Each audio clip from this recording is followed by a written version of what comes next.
So good morning या कहूँ good evening everyone, you are welcome to my YouTube channel. ये क्रूर डूक वाली स्टोरी का पार्ट 4 है, तो ज़्यादा देर ना करते हुए हम इसे शुरू करते हैं। So let's begin.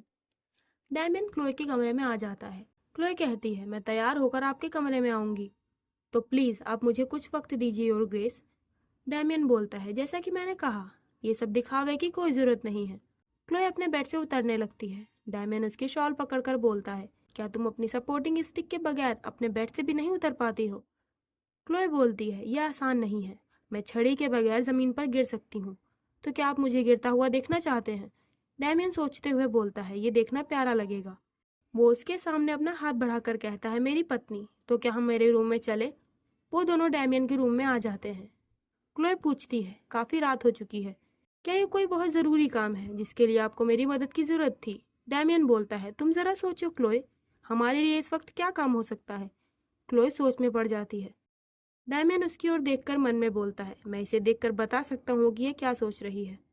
वो बोलता है, मैं तुम्हें डचेस के तौर पर अपनी ड्यूटी को ईमानदारी से निभाने के लिए इनाम देना चाहता हूँ। क्लोए कहती है, वैसे मैंने ऐसा कोई काम नहीं किया है। डैमियन कहता है, तुमने मुझे मेड एलिजा और रॉबिन्सन से छुटकारा दिलाया है। क्लोए पूछती है, यानी आपको उन लोगों की साजिश और बेईमानी के बारे में पहले से ही पता था? डैमियन बोलता है, मैं अपनी माँ से बहुत प्यार करता हूँ और मैं जानता हूँ कि वो उन दोनों से कितनी जुड़ी हुई थी, इसीलिए मैंने उन दोनों के बुरे कामों पर अपनी आंखें मूंद ली थी। वो क्लोई का चेहरा देखकर बोलता है, तुम ऐसी शक्ल क्यों बना रही हो? क्या ये बहुत चौंकाने वाली बात है कि मैं अपनी माँ से बहुत प्यार करता हूँ? वैसे तुम थोड़ी डरी हुई लग रही हो, बात क्या है क्लोए? क्लोए अपना चेहरा पलटकर बोलती है, नहीं कुछ भी नहीं। डैमियन सोफे से उठकर बोलता है, हालांकि वो स्वभाव से थोड़ी चिड़चिड़ी और नादान है, पर उन्होंने ही मुझे जन्म दिया है। वो फिलहाल हमारे साउथ विला में अपना समय बिताएंगी। वो अपनी प्यारी एलिजा और चहीते रॉबिन्सन के निकाले जाने से बहुत दुखी हैं। वो क्लोए के पास एक गिफ्ट बॉक्स लाते हुए कहता है, मॉम को अपने वातावरण में बदलाव और ताज़ी हवा का मिलना काफ़ी ज़्यादा ज़रूरी है, और इससे तुम्हें यहाँ पर अपनी ज़िंदगी को ढंग से शुरुआत करने में मदद मिलेगी क्लोए। क्लोए सोचती है, क्या ये इंसान मुझे अपनी काइंडनेस दिखा रहा है? वो क्लोए के सामने टेबल पर गिफ्ट बॉक्स लाकर बोलता है, इसे खोलो। क्लोए इस बॉक्स को खोलती है। डैमियन कहता है, मैंने सोचा था कि मैं तुम्हें उस सपोर्टिंग स्टिक जो कि तुम अक्सर खो देती हो, उससे कोई बेहतर चीज दूंगा। ये एक ब्रेस है। एक बार जब तुम्हें इसकी आदत हो जाएगी तो तुम बिना किसी स्टिक के सहारे आराम से चल पाओगी। तुम ये पहनकर ट्राई करो ताकि मैं देख सकूं ये कामगर है या नहीं।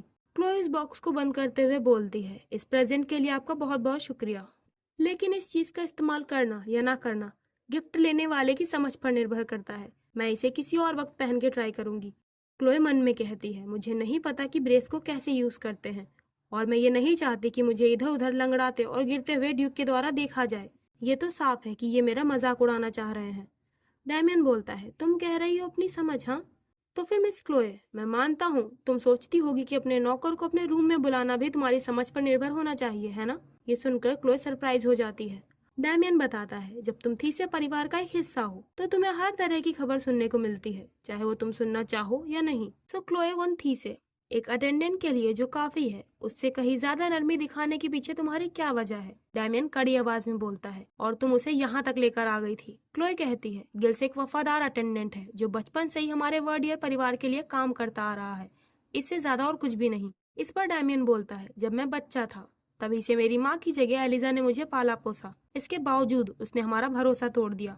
तुम इस पर क्या कहोगी? क्लोए आंख भरकर कहती है, मैं आपसे विनती करती हूँ कि आप मेरी बेइज्जती करना बंद कर दीजिए। डैमियन बोलता है, मैं तुम्हारी बेइज्जती नहीं कर रहा, बल्कि मैं तुम्हें सलाह दे रहा हूँ।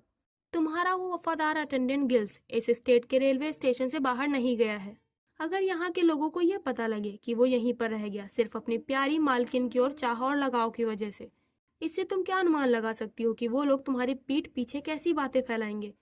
क्लोए सोचती है, क्या गिल्स अभी तक वर्डियर स्टेट वापस नहीं गया? पर ऐसा कैसे हो सकता है? डैमियन अचानक क्लोए का हाथ पकड़कर कहता है, क्लोए वन थी से मुझे यकीन नहीं हो रहा है कि तुमने डचेस के तौर पर अपने पर्स को छोड़ दिया और मुझे शर्मिंदा किया है, तो इसीलिए तुम अभी इसी वक्त इस ब्रेस को पहन लो। वो क्लोए को धक्का दे देता है जिससे वो जमीन पर गिर जाती है। डैमियन उसके पास आते हुए कहता है, तुम्हें इस ब्रेस में क्या चीज अनकंफर्टेबल लग रही है तो मुझे बताओ। क्लोए कहती है, आप मुझसे दूर रहिए। डैमियन बोलता है, तो फिर बताओ इसमें क्या परेशानी है ताकि मैं इसे ठीक कर सकूं। क्लोए कहती है, ये ब्रेस ही अनकंफर्टेबल है क्योंकि मुझे इसकी कोई जरूरत नहीं है, इससे मुझे केवल दर्द होगा। डैमियन कहता है, जब तुम्हें इसकी आदत हो जाएगी तो ये सही रहेगा, बस इसके लिए कुछ वक्त की जरूरत होगी। वो पूछता है, क्लोए क्या तुम रो रही हो? क्लोई बोलती है, मैं भला क्यों रोऊंगी? डैमियन कहता है, हाँ, एक डचेस के लिए बच्चों जैसा रोना सही नहीं है। वो जबरदस्ती क्लोई को वो ब्रेस पहनाने लगता है। क्लोई चिल्लाकर बोलती है, योर ग्रेस, आप सच में एक डेविल हैं। डैमियन बोलता है, लेकिन मुझे अभी तुम्हें ये दिखाना बाकी है कि मैं कितना बुरा हो सकता हूँ। वो पूछता है, तुम्हें कैसा फील हो रहा है? क्लोई कहती है, मुझे बहुत गुस्सा और बेइज्जती महसूस हो रही है। मैं बहुत ज्यादा नाराज हूँ। डैमियन बोलता है, मैं दोबारा वही सवाल पूछता हूँ, क्लोई, तुम्हें कैसा महसूस हो रहा है? क्लोई बोलती है, मेरा दिल बहुत तेजी से धड़क रहा है। Please your grace.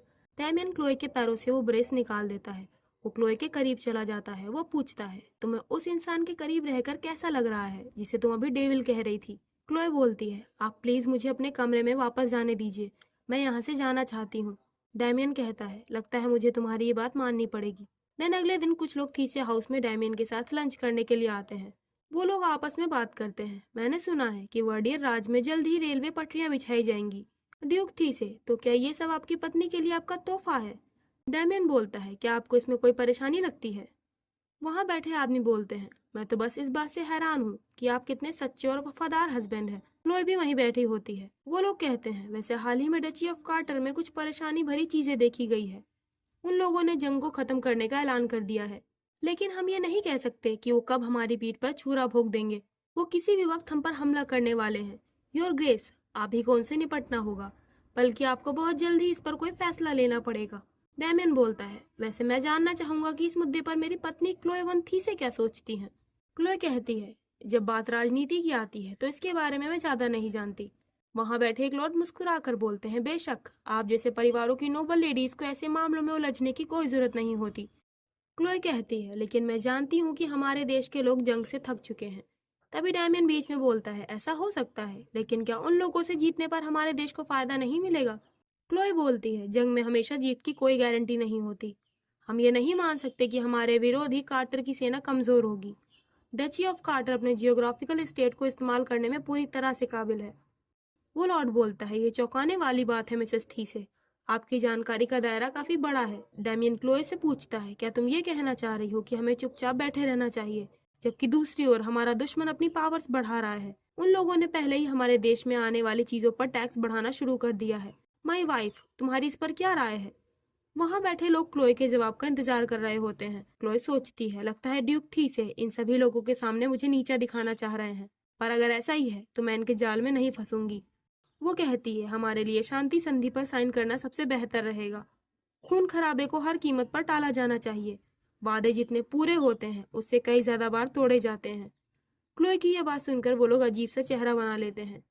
वो बोलती है, इसके अलावा शांति बनाने के और भी तरीके हैं, जिनमें से सबसे सही तरीका शादी करके उस रची से रिश्ता जोड़ना है। डैमियन बोलता है, उस विरोधी स्टेट से शादी का अग्रीमेंट करना, ये सचमुच फायदेमंद रहेगा, लेकिन डची ऑफ कार्टर में केवल एक मेल पर्सन वहां का वारिस है, और हमारे देश स्वेटन के शाही परिवार में कोई भी राजकुमारी नहीं है। क्लोए बताती है, हमारे देश में सिर्फ प्रिंस जोहानिस हैं, जबकि डची ऑफ कार्टर के शाही परिवार में 3 कुंवारी बेटियां हैं। उनमें से एक की शादी प्रिंस जोहानिस से हो सकती है। ये सुनकर बाकी लोग क्लोए की ओर देखकर हंसने लगते हैं। वो लोग आपस में प्रिंस जोहानिस को लेकर फुसफुसाने लगते हैं। क्लोए सोचती है, ये क्या हो रहा है?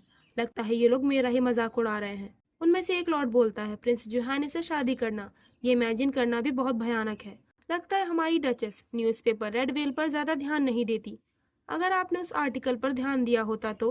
तभी दूसरा लॉर्ड उससे कहता है, लॉर्ड वेइस, आपने यहाँ रेडवेल अखबार का मुद्दा क्यों उठा लिया? आपके मैनर्स कहाँ हैं? फॉर एडिशनल इन्फॉर्मेशन, रेडवेल अखबार में जोहानिस के पागलपन की अफवाहें छप रही थी, और साथ ही उसमें ड्यूक डैमियन थीसे के मार्चुलोनिस इजाबेला के साथ लव अफेयर्स की भी खबरों का जिक्र था। डैमियन बोलता है, नहीं, वैसे मैं भी जानने को बेताब हूँ कि क्या मेरी वाइफ ने कभी वो अखबार रेडवेल पढ़ा है। तुम्हारे एक्सप्रेशन को देखकर लगता है कि तुमने उस पर नजर डाली है। क्लोई कहती है, ये हो सकता है, लेकिन मैंने इस पर ज्यादा गौर नहीं किया, क्योंकि रेडवेल एक घटिया और सस्ता न्यूज़पेपर है। वो खड़ी होकर कहती है, मैं जाकर देखती हूँ कि डेजर्ट यहाँ पर कब सर्व की जाएगी। आप लोग अपनी बातें जारी रखें। लॉर्ड वेइस बोलते हैं, डचेस वाकई रिमार्केबल वुमेन है। मैं समझ सकता हूँ कि हमारे ड्यूक ने इनसे शादी करने के लिए इतनी जल्दबाजी क्यों की थी। दूसरा लॉर्ड कहता है, लॉर्ड वेइस, अगर आप डचेस की ओर अट्रैक्ट हो रहे हैं तो फिर आप मुसीबत में पड़ सकते हैं। लॉर्ड वेइस बोलते हैं, मुझे उनमें रोमांटिकली कोई दिलचस्पी नहीं है, मैं तो उनके लिए प्राउड महसूस कर रहा हूँ। क्लोए वहां से जाते हुए सोचती है, ये लोग सच में बहुत बुरे हैं। अब रात के समय क्लोए अपने रूम में होती है, तभी कोई बाहर से उसके रूम का दरवाजा खटखटाता है। क्लोए बाहर निकलती है। ये वही मेड एलिजा होती है जिसे थीसिया हाउस से निकाल दिया गया होता है। वो शक्ल से काफी परेशान दिख रही होती है। एलिजा बहुत हाफ रही होती है। कैसल की दूसरी मेड एलिजा को वहां देखकर कहती है, आपको यहाँ नहीं होना चाहिए। अगर ड्यूक ने आपको देख लिया तो पता नहीं क्या होगा। एलिजा बोलती है, तुम मुझे छोड़ दो। तुम्हें पता भी है कि मैंने यहाँ कितने वक्त तक काम किया है। मैंने अपनी पूरी जिंदगी इस परिवार की सेवा करने में गुजार दी। क्लोए कहती है, एलिजा शांत हो जाओ। तुम मुझे बताओ कि तुम यहाँ क्यों आई हो। एलिजा बताती है, मेरा एक पोता है। उसे बहुत तेज बुखार है और वो बार बार बेहोश हो रहा है और वो पता नहीं क्या क्या बड़बड़ा रहा है। आप प्लीज मेरी मदद कीजिए माय लेडी। क्लोए सोचती है, कहीं ये वही बीमारी तो नहीं बचपन में मैं जिसकी चपेट में आ गई थी। वो मेड से कहती है, तुम लोग तुरंत डॉक्टर को बुलाओ। मेड बोलती है, पर मैं ड्यूक की परमिशन के बगैर ये नहीं कर सकती मैडम। क्लोए कहती है, तो फिर तुम इतनी रात गए ड्यूक की नींद में बाधा डालना चाहती हो, या फिर तुम ये भूल गई हो कि मैं इस महल की डचेस हूँ। वो एलिजा से कहती है, तुम मुझे अपने साथ अपने पोते के पास ले चलो। इस बुखार को देखते हुए हमारे पास काफी कम वक्त बचा है। हमें जल्दी करनी होगी। क्लोए रात में एलिजा की झोपड़ी में पहुंच जाती है। क्लोए उसके पोते के कपड़े उतारने लगती है। एलिजा बोलती है, आप ये क्या कर रही हैं? उसे ठंड लग रही है। ऐसे तो वो ठंड के कारण ही मर जाएगा। क्लोए उसकी बातों को अनसुना करते हुए बोलती है, तुम बाहर से कुछ स्नो लेकर आओ और जल्दी करो, हमें इसका बुखार ठीक करना होगा। क्लोए एक दवाई बनाती है। एलिजा कहती है, अगर मेरे बच्चे को कुछ भी हो गया तो मैं आपको कभी माफ नहीं करूंगी। क्लोए बोलती है, तुम मुझ पर बाद में गुस्सा कर लेना, लेकिन अगर तुम अपने पोते को मेरी तरह लंगड़ा कर जिंदगी बिताते हुए नहीं देखना चाहती हो तो तुम्हें मुझ पर भरोसा करना होगा एलिजा। वो बच्चे को दवाई पिला देती है।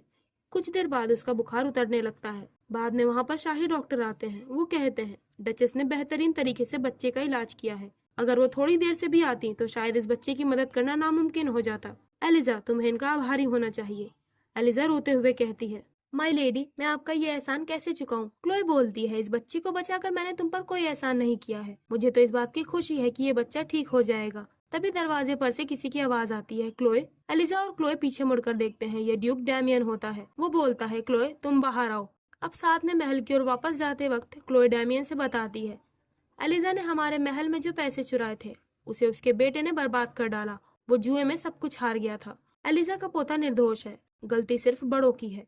और वैसे भी ये देखते हुए कि एलिजा ने अपनी सारी जिंदगी थीसिया हाउस को सर्व करने में लगा दी है, आखिर वो हमारे परिवार से अलग नहीं है।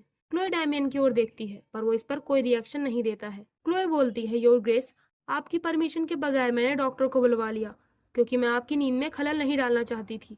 मैं माफी चाहती हूँ। डैमियन बोलता है, क्लोए मैंने कभी भी तुमसे एक्सप्लेनेशन देने को नहीं कहा। तुम्हें अपने काम को सही ठहराने या माफी मांगने की कोई जरूरत नहीं है। मैं तो ये जानना चाहता था कि तुमने उसकी मदद करने का फैसला क्यों किया। मुझे पता चला कि तुमने एलिजा के लिए सिफारिश लेटर भी लिखा था। क्लोए कहती है, मुझे लगा कि उसे मदद की जरूरत है। और जहाँ तक सवाल है मेरे डॉक्टर को बुलाने का, बच्चे की सिचुएशन इतनी सीरियस थी कि मेरे पास बर्बाद करने के लिए समय नहीं था। डैमियन कहता है, कहीं तुमने ऐसा इसलिए तो नहीं किया ताकि तुम उसे यहाँ से निकलवाने के अपराध से पश्चाताप कर पाओ। क्लोए बोलती है, नहीं ऐसा नहीं था। डैमियन पूछता है, तो क्या तुमने ये दया की वजह से किया क्योंकि उसके बेटे ने उसका सारा पैसा जुए में गंवा दिया? क्लोए कहती है, नहीं ड्यूक, ये भी नहीं। डैमियन उसे टीज करते हुए कहता है, तो क्या ये पॉसिबल है कि तुम्हारे मन में अपने सर्वेंट्स की ओर हमेशा से ही सिंपैथी रही है? क्लोए कहती है, नहीं ये कारण भी नहीं योर ग्रेस, पर मैं समझ नहीं पा रही हूँ कि आप मुझसे ऐसे सवाल क्यों पूछ रहे हैं। डैमियन बोलता है, तो तुम ही बताओ क्लोए, जब तुम किसी को जानना चाहती हो तो उससे सवाल पूछने के बजाय तुम क्या करोगी? क्लोए अपनी नजरें नीचे झुकाकर बोलती है, मैं उन्हें नेचुरली जानना चाहूंगी। जब आप किसी को शांति से देखते हैं तो ऐसी चीजें हैं जो आप बिना पूछताछ के उनके बारे में जान लेते हैं। डैमियन क्लोए के हाथों की ओर देखता है जो कि ठंड के कारण लाल हो गए होते हैं। क्लोए ने कुछ भी गर्म कपड़े नहीं पहन रखे होते हैं। डैमियन उसे अपना कोट उड़ाकर बोलता है, लगता है तुम्हें ठंड लग रही है क्लोए। वो कहता है, मैं तुम्हें एक और गिफ्ट देने के बारे में सोच रहा हूँ। मैं गिल्स को थीसिया हाउस के अस्तबल में रॉबिन्सन की खाली जगह पर काम पे रखने की सोच रहा हूँ। वो इस वक्त वर्डियर स्टेट में लौटने के बजाय हमारे रेलवे स्टेशन पर दिहाड़ी मजदूर के तौर पर अपना गुजारा कर रहा है। मेरे ख्याल से ये बेहतर होगा।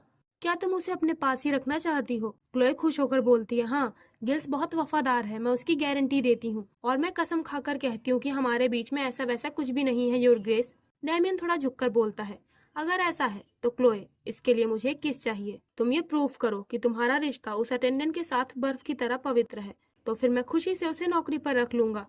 क्लोए बोलती है, पर अभी मेरी इच्छा नहीं है। डैमियन बोलता है, अफसोस, ऐसा लगता है कि वो बेचारा अटेंडेंट जल्दी खुद को यहाँ से बाहर जाने वाली ट्रेन में पाएगा।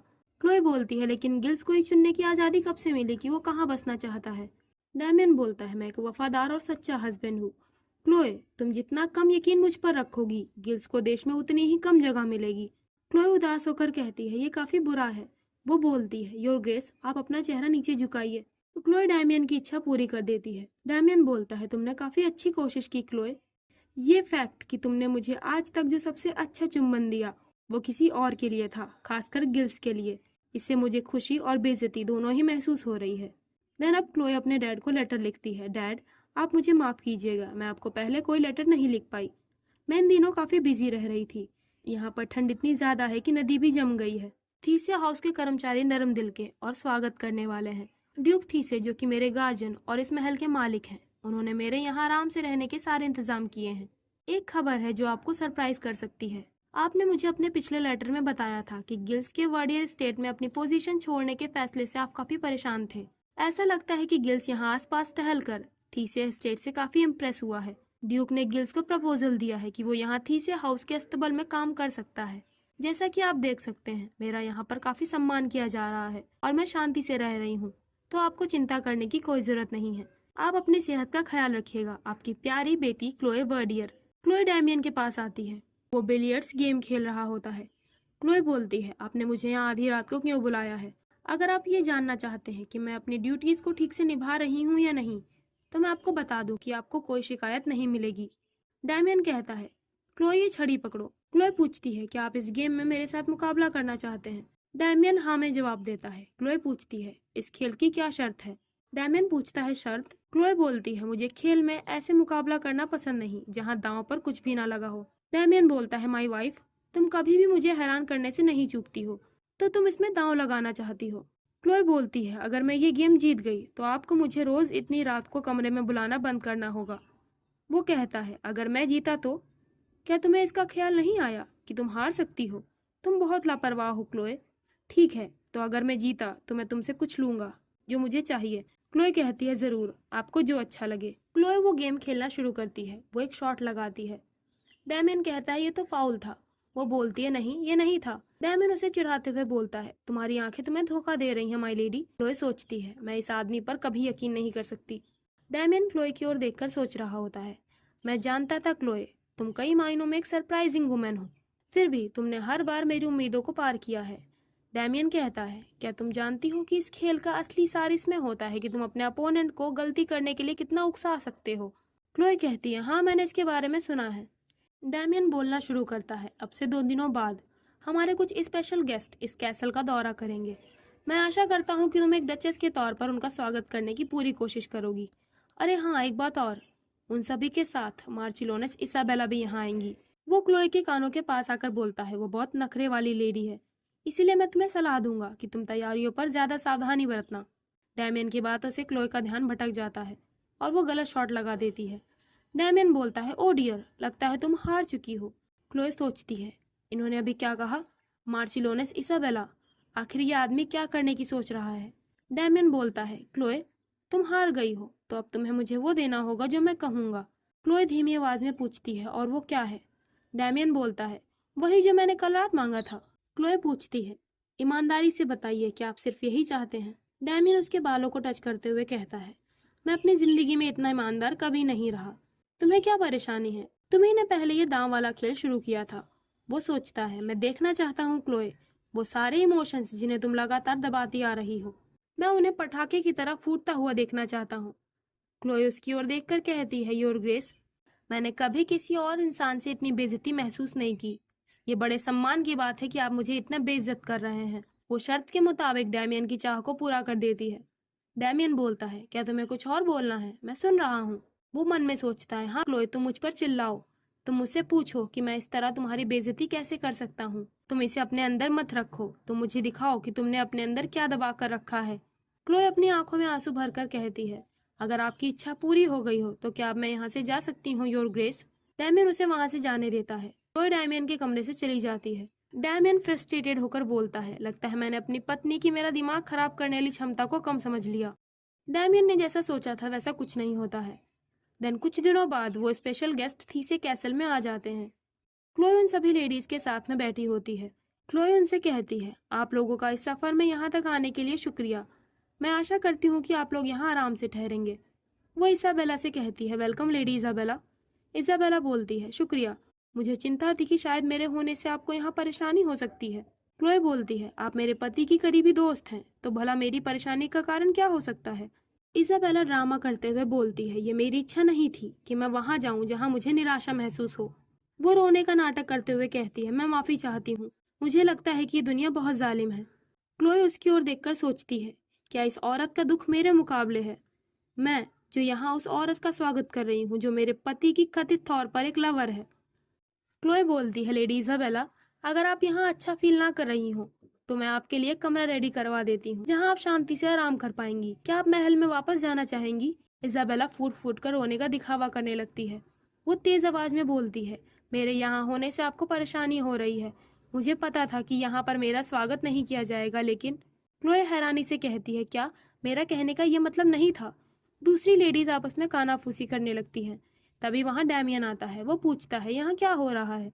क्लोए बताती है, मार्सिलोने से इजाबेला को ठीक नहीं लग रहा था, इसीलिए मैंने उन्हें सलाह दी कि वो महल में वापस लौट जाएं। डैमियन कहता है, अच्छा ये बात है। इजाबेला बोलती है, मुझे यहाँ आना ही नहीं चाहिए था। यहाँ आना मेरी ही गलती है। इस देश में विधवाओं और तलाकशुदा लोगों को किस नज़र से देखा जाता है? एक दूसरी लेडी बोलती है, मुझे लगता है कि ऐसा कोई नहीं मानता लेडी इजाबेला। आपके पति गुजर गए, इसमें आपकी कोई गलती नहीं है। इसके अलावा यहाँ काफ़ी ठंड है। वैसे मुझे भी यहाँ ठीक महसूस नहीं हो रहा है। दूसरी लेडी बोलती है, मेरी चाय पूरी तरह से ठंडी हो गई है। ये कितना बेकार है। क्लोए उनकी बातें सुनकर सोच रही होती है, इन सब के अंदर मेरे लिए दुश्मनी की फीलिंग है। शायद ये लोग इस बात को नहीं मानना चाहते कि एक गरीब लॉर्ड की विकलांग बेटी यहाँ की डचेस बन गई है। डैमियन आगे आकर बोलता है, लेडी इजाबेला, मैं आपके लिए गाड़ी बुलवा देता हूँ। तभी क्लोए खड़ी होकर बोलती है, अगर मुझे आपके यहाँ आने से बेचैनी महसूस होती तो लेडी इजाबेला, मैं पहले ही आपको यहाँ आने का इनविटेशन ना देती। अगर अब आप बेहतर महसूस कर रही हैं तो आप हमारे साथ ही रहिए, लेकिन आप अभी के लिए बीमार महसूस कर रही हैं तो आप आराम करने को जाने के लिए आजाद हैं। मैं बस यही कहना चाह रही थी। इजाबेला क्लोए के जवाब से हैरान रह जाती है। क्लोए बोलती है, मैं दूसरे मेहमानों से भी यही कहना चाहूंगी। दूसरी लेडीज बोलती है, नहीं बिल्कुल नहीं, मैं थोड़ा परेशान थी क्योंकि मैंने कभी भी इतनी बड़ी पार्टी में हिस्सा नहीं लिया था। आपकी चिंता के लिए शुक्रिया लेडी क्लोए, लेकिन मेरा यहाँ से जल्दी जाने का कोई इरादा नहीं था। क्लोए पूछती है, आप क्या चाहती हैं लेडी इजाबेला? इजाबेला बोलती है, अब मैं पहले से बेहतर महसूस कर रही हूँ। परेशानी के लिए मुझे माफ़ करें। क्लोए कहती है, आप सभी का शुक्रिया। हम जल्द ही आप सभी के लिए पुडिंग सर्व करेंगे। मैं आशा करती हूँ कि वो आपको पसंद आएगा। डैमियन बोलता है, हाँ, ये लेडी इजाबेला की पसंदीदा डिश है। ये सुनकर क्लोए हैरान रह जाती है। वैसे इस आदमी को क्लोए के बारे में भले कुछ ना मालूम हो, पर ये इजाबेला के पसंदीदा डिश के बारे में जानता है। वाह, क्या कैरेक्टर है। खैर, डैमियन क्लोए से कहता है, तुमने काफी अच्छे से ध्यान दिया। तुम्हारी ऐसी मेजबानी के लिए मैं तुम्हारा धन्यवाद देता हूँ माई वाइफ। क्लोए वहां से जाते हुए बोलती है, you're welcome your grace. Isabella अपने इविल माइंड में सोचती है, ये कितना हैरान कर देने वाला है कि इस औरत से आसानी से खिलवाड़ नहीं किया जा सकता। ये यहाँ क्लोए की बात कर रही होती है। तो आखिर इस इसाबेला का इरादा क्या है, इसे हम अगले पार्ट में देखेंगे और इस पार्ट को हम यहीं पर एंड करते हैं।